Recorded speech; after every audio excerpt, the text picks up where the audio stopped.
একটা প্রসঙ্গে তৃণমূল কংগ্রেসের দুটো ফ্যাকশনের তরফ থেকে 21শে জুলাইয়ের জন্য পারমিশন চেয়েছে।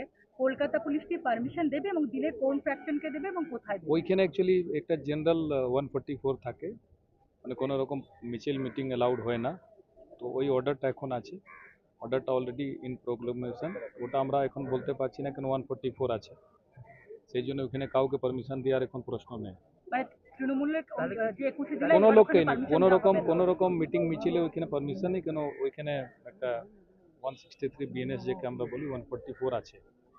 আপনারা অল্টারনেটিভ কোনো জায়গা সাজেস্ট করছেন? ওটাই depends on their, it is their problem, মানে ওনারা যদি অ্যাপ্রোচ করেন তারপরে ওটা ডিসিশন। স্যার আর একটা কোয়েশ্চেন, যেহেতু দুটো তৃণমূল কংগ্রেসের দুটো ফ্যাকশন থেকেই চাইছে, লোগো সেম, সেক্ষেত্রে একই প্রোগ্রামের জন্য দুটো ফ্যাকশনকে কি পারমিশন দেবে কলকাতা পুলিশ?